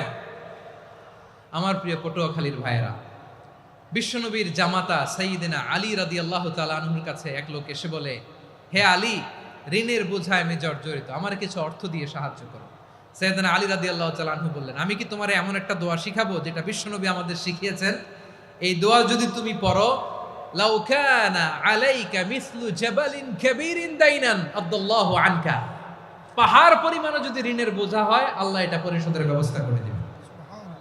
ছোট্ট একটা দোয়া বিশ্বনবী শিখালেন, বললেন তুমি পড়বা আল্লাহুম্মা কফিনি বিহালালিকা আন হারামিকা ওয়া আগনিনি বিফাদলিকা আম্মান সিওয়াক। মুখস্থ আছে? হ্যাঁ আছে। আল্লাহুম্মা কফিনি বিহালালিকা আন হারামিক, আল্লাহ তোমার হালাল দিয়ে আমাকে পরিতুষ্ট করো, হারাম থেকে বাঁচিয়ে রাখো, আর তোমার অনুগ্রহে মানুষের মুখাপেক্ষী যেন আমি না হই, আমি যেন সবসময় তোমার মুখাপেক্ষী হয়, ওই তৌফিক দিও। সুবহানাল্লাহ পড়েন। এই দোয়া বেশি বেশি পড়লে ঋণের বোঝা হালকা করে দিবে কে? তাহলে প্রিয় ভাইয়েরা, বিপদে পড়লেই প্রথমে কি পড়বেন? পটুয়াখালী ভুইলা গেছে। বিপদে পড়লেই প্রথমে ইন্না লিল্লাহ কি বলে নিজেকে আল্লাহর কাছে সঁপে দিতে হয়? হাসবুনাল্লাহ। চরম বিপদে দেয়ালে পিঠ থেকে গেছে, তখন লা ইলাহা ইল্লা আনতা সুবহানাকা ইন্নী কুনতু মিনাজ জালিমিন। এরপরে লা ইলাহা ইল্লাল্লাহুল আযীমুল হালিম, এই দোয়া। আকস্মিক বিপদ, হঠাৎ যেন কোনো বিপদ আমাকে পেয়ে না বসে, এটার জন্য বিসমিল্লাহিল্লাযী লা ইয়াদুররু মা ইসমিহি শাইউন ফিল আরদি ওয়ালা ফিস সামাই ওয়া হুয়াস সামিউল আলিম। সকালে 3 বার, রাতে 3 বার। আর মারাত্মক tension, hyper tension, anxiety, depression থেকে বাঁচার জন্য 2 দোয়া, ইয়া হাইয়্যু ইয়া কাইয়্যুম, ইয়া হাইয়্যু ইয়া কাইয়্যুম, মনে থাকবে? আর আল্লাহুম্মা ইন্নী আবদুক, এই দোয়া। ঋণ থেকে বাঁচার জন্য 2 দোয়া, আল্লাহুম্মা ইন্নী আউযু বিকা মিনাল হাম্মি ওয়াল হাযান, এটা। আর আল্লাহুম্মা কফিনি বিহালালিকা আন হারামিকা ওয়া আগনিনি বিফাদলিকা আম্মান সিওয়াক। আর সব সময় পড়ার জন্য একটা আমল দিয়ে যাই, উঠতে বসতে, অফিসে যাচ্ছেন, অফিস থেকে ফিরতেছেন, বসে আছেন, শুয়ে আছেন, ছোট্ট এক শব্দে আমরা যেন বেশি বেশি পড়ি আস্তাগফিরুল্লাহ। আওয়াজ করে আমার সাথে পড়ুন আস্তাগফিরুল্লাহ। আবার পড়ুন আস্তাগফিরুল্লাহ। আল্লাহ রাসূল সাল্লাল্লাহু আলাইহি ওয়াসাল্লাম বলেন, মান লাজিমাল ইস্তিগফার, যে সব সময় এরকম ইস্তিগফারের সাথে লেগে থাকে, জাআলাল্লাহু লাহু মিন কুল্লি যিকিন মাখরাজা, আল্লাহ তাআলা তাকে কোনো বিপদে আটকান না, সে জীবনে আটকাবে না। যে কোনো বিপদে আল্লাহ তার রাস্তা বের করে দিবে, way out, you will get a way out and solution. সুবহানাল্লাহ। ওয়া মিন কুল্লি হাম্মিন ফারাজা, দুশ্চিন্তা মুক্ত হবে। ওয়ারযুকহু মিন হাইসু লা ইয়াহতাসিব, এমন জায়গা থেকে আল্লাহ রিজিকের বন্দোবস্ত করবে যেটা সে কল্পনাও করে নাই। আওয়াজ করে পড়েন সুবহানাল্লাহ। তাহলে মনে থাকবে আস্তাগফিরুল্লাহর কথা। সব শেষ কথা বলবো, সব শেষ আমার প্রিয় ভাইয়েরা। এটা গেল নিজের বিপদ। কিসের বিপদ? নিজে যদি বিপদে পড়েন। অন্যের বিপদ যদি দেখেন, এটার জন্য একটা দোয়া আছে। অনেক সময় আমরা দেখি হাসপাতালে ক্যান্সারের 3rd স্টেজে চলে গেছে, লোকটা হ্যাংলা হয়ে, চিকন হয়ে, হায়রে কি কষ্ট পায়, দেখি না? বিষ্ণু বলে, একটা দোয়া যদি কেউ অন্যের কোনো বিপদ দেখে পড়ে, ওই বিপদ তার জীবনে কখনো আসবে না। শুনবেন? শোনার আগ্রহ আছে? অনেক সময় হয় যে আমরা মহাসড়ক দিয়ে যখন চড়ি, দুর্ঘটনায়, আইরে আল্লাহ, দুর্ঘটনায় মানুষের মাথা একদিকে, দেহ আরেকদিকে, ব্লিডিং, এরকম হয় না? আল্লাহ তুমি হেফাজত করো। বিশ্বনবী বলেন, এই দুর্ঘটনা দেখে কেউ যদি এই দোয়াটা পড়ে, তার জীবনে সে কোনোদিন এরকম অ্যাক্সিডেন্টের সম্মুখীন হবে না। শুনবেন? বিশ্বনবী বলেন, অন্যের বিপদ দেখে কেউ যদি পড়ে, আলহামদুলিল্লাহিল্লাযী আফানি মিম্মা বতালাকা বিহি ওয়া ফাদ্দালানি আলা কাসীরিম মিম্মান খালাকা তাফদীলা, মানে প্রশংসা সে আল্লাহর, যে আল্লাহ তাআলা তোমাকে যেই জিনিস দিয়ে পরীক্ষা করেছে, আমাকে ওইটা থেকে বাঁচিয়ে দিয়েছে। তোমাকে আল্লাহ যেই বিপদে ফেলেছে, আমাকে ওই বিপদ থেকে তিনি মুক্ত রেখেছে, আর তার অনেক সৃষ্টির উপর আমাকে তিনি প্রাধান্য দিয়েছে। সুবহানাল্লাহ পড়েন। যে কোনো বিপদ, কারো ক্যান্সার দেখে যদি এই দোয়াটা আপনি বিশ্বাসের সাথে পড়েন, জীবনে কোনোদিন ক্যান্সার রোগে আক্রান্ত হবেন না। দুর্ঘটনা দেখে যদি পড়েন, ওই দুর্ঘটনা আপনাকে স্পর্শ করবে না। যে কোনো কারো বিপদ দেখে যদি কোনো বিশ্বাসী বান্দা এই দোয়া পড়ে, বিশ্বনবী বলেন, লাম ইউসিবহু যালিকাল বালা, ওই বিপদ তাকে আর ধরবে না। উফিয়া মিনহু মিন যালিকাল বালা কাইনাম মা কান, সে যতদিন হায়াত পাবে কোনোদিন ওই বিপদ তাকে স্পর্শ করবে না। এই দোয়াটা পড়তে রাজি আছেন আমার প্রিয় ভাইরা? তাহলে পুরো আলোচনার সেন্ট্রাল থিম হচ্ছে, আমাদের জীবনে বিপদ আসবে, কষ্ট আসবে, দুঃখ আসবে, কিন্তু বিপদে আপদে আমরা হাল ছেড়ে দিব না, হতাশ হব না। মুমিন হতাশ হয় না, নিরাশ হয় না, হাল ছেড়ে দেয় না। মুমিন ভরসা রাখে একজনের উপর। আওয়াজ করে বলুন, যিনি কে? বিপদে পড়লে আমাদেরকে উদ্ধার করে কে? আবার আমাদেরকে যদি কোনো নেয়ামত আল্লাহ দিতে চান, ওইটা কেড়ে নেওয়ার ক্ষমতা কারো আছে? তাহলে আমরা কানেক্টিভিটি বাড়াবো কার সাথে? আমাদের প্রার্থনার ফরিয়াদের হাত তুলবো কার কাছে? রাজি আছেন? পটুয়াখালীর ভাইয়েরা, মনে থাকবে কথাগুলো? আল্লাহ তাআলা আমাদের সবাইকে কথাগুলো বোঝার ও আমল করার তৌফিক দান করুন।